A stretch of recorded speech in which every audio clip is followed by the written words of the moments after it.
नमस्कार दोस्तों। 16वीं शताब्दी में कर्नाटक राज्य के एक छोटे से गांव में गणपति भट्ट नाम के एक ब्राह्मण रहते थे। वह वेदों और पुराणों के अच्छे ज्ञाता थे।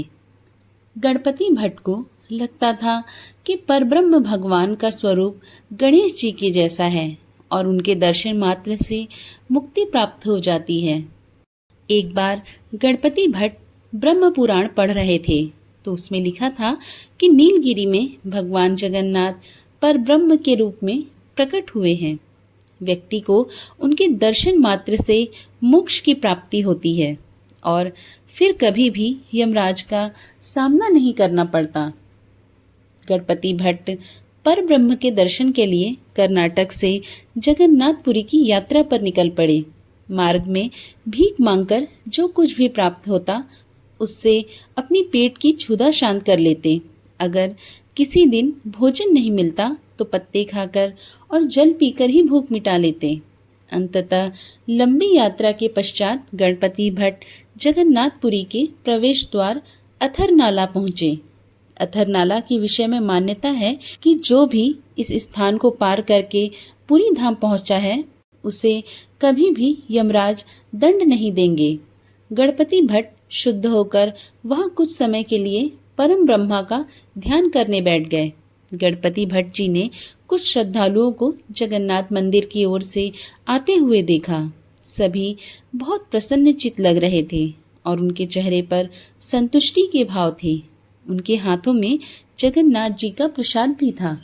गणपति भट्ट ने भक्तों से पूछा कि आप लोग कहाँ से आ रहे हैं। उन श्रद्धालुओं ने गणपति भट्ट को बताया कि हम जगन्नाथ मंदिर के दर्शन करने के पश्चात आज 5 दिन के बाद घर वापस लौट रहे हैं। जगन्नाथ जी के दर्शन कर हम बहुत प्रसन्न हैं। गणपति भट्ट ने विस्मित होकर उनसे पूछा कि क्या वहाँ आपको परम ब्रह्म के दर्शन हुए। श्रद्धालु कहने लगे कि हाँ, हम लोगों ने वहाँ पर ब्रह्म के दुर्लभ दर्शन किए। गणपति भट्ट ने पुनः भक्तों से पूछा कि क्या आप सबने वहां परम ब्रह्म के दर्शन किए। सभी ने प्रसन्न चित्त होकर बताया कि हम सब ने वहां पर ब्रह्म के दर्शन किए। गणपति भट्ट विचार करने लगे कि यह कैसे हो सकता है। अगर इन भक्तों ने परम ब्रह्म के दर्शन किए हैं तो यह लोग अपने घर की ओर वापस कैसे लौट रहे हैं। इन सबको तो परम ब्रह्म में विलीन हो जाना चाहिए था। उन्होंने पुराण को दोबारा पढ़ा। उसमें लिखा था कि जो भी परम ब्रह्म के दर्शन करता है उसे मोक्ष प्राप्त हो जाता है। फिर यह लोग दर्शन के पश्चात अपने घर कैसे लौट रहे हैं। गणपति भट्ट का मन मस्तिष्क उस समय भ्रमित था। उन्हें कुछ भी समझ नहीं आ रहा था, क्या ठीक है और क्या गलत। एक पल के लिए उनके मन में विचार आया कि मेरा इतना दूर आना व्यर्थ हो गया। आत्महत्या करके अपना शरीर त्याग देता हूँ। फिर उन्हें पुनः ध्यान आया कि पुराणों में लिखा है कि आत्महत्या नहीं करनी चाहिए। उधर जगन्नाथ जी समझ गए कि मेरा भक्त भ्रमित हो रहा है। वह एक ब्राह्मण का रूप धारण कर गणपति भट्ट जी के पास पहुँचे। उन्होंने गणपति भट्ट से पूछा कि आप इतने विचलित क्यों लग रहे हैं।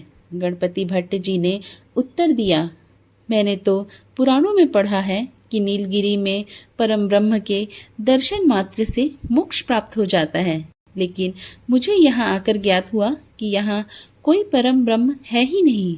ब्राह्मण ने उनसे पूछा कि आपको ऐसा क्यों लगता है। गणपति भट्ट कहने लगे कि मैंने पढ़ा है कि जो भी व्यक्ति परम ब्रह्म के दर्शन करता है उसका शरीर परम ब्रह्म में विलीन हो जाना चाहिए, लेकिन मैंने तो भक्तों को परम ब्रह्म के दर्शन के पश्चात वापस अपने घर की ओर लौटते हुए देखा है। अगर वास्तव में यहाँ कोई परम ब्रह्म होता तो उन लोगों को मुक्ति मिल जानी चाहिए थी। ब्राह्मण के वेश में जगन्नाथ जी मुस्कुराते हुए बोले, भगवान जगन्नाथ को कल्पतरु के नाम से भी जाना जाता है, अर्थात वह सबकी इच्छाएं पूर्ण करते हैं। इसलिए जो भक्त दर्शन के पश्चात घर वापस लौटने की इच्छा से आए थे, जगन्नाथ जी ने उनकी वैसी ही कामना पूर्ण कर दी। जगन्नाथ जी के धाम में जो भक्त जैसी इच्छा लेकर आता है उसे उसी के अनुसार फल मिलता है। इसलिए यह मत सोचो कि यहाँ परम ब्रह्म के दर्शन नहीं होते। ब्राह्मण की बात सुनकर गणपति भट्ट जी का मन बदला और वह जगन्नाथ जी के दर्शन के लिए जगन्नाथपुरी धाम की ओर चल पड़े। जिस दिन गणपति भट्ट जगन्नाथ मंदिर में सिंह द्वार पर पहुंचे तो उस दिन संयोग से स्नान पूर्णिमा थी। उस समय जगन्नाथ जी, बलभद्र और सुभद्रा माता को स्नान मंडप में ले जाकर स्नान करवाया जा रहा था।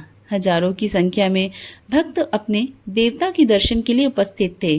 गणपति भट्ट जी ने भी जगन्नाथ जी के दर्शन किए। गणपति भट्ट जी का दृढ़ विश्वास गणेश जी पर था। उनका विश्वास था कि परब्रह्म का चेहरा गणेश जी के जैसा है।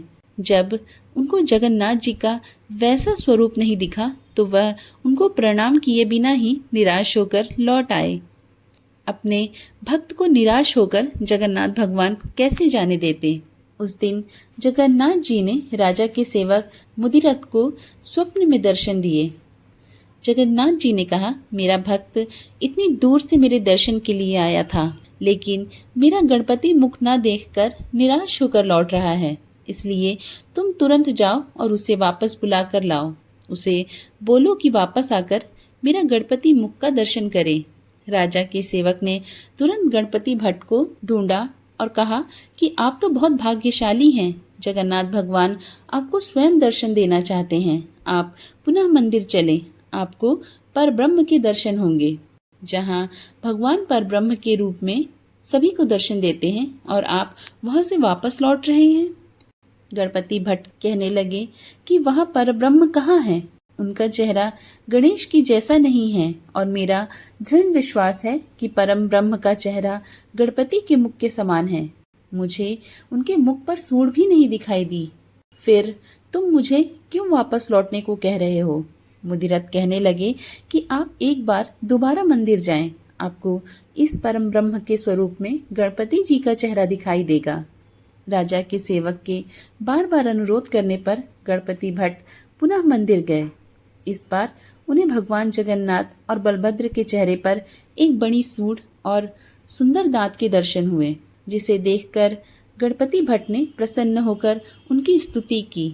गणपति भट्ट परम ब्रह्म के ध्यान में लीन होकर पृथ्वी पर गिर पड़े और उनकी आत्मा प्रभु में विलीन हो गई।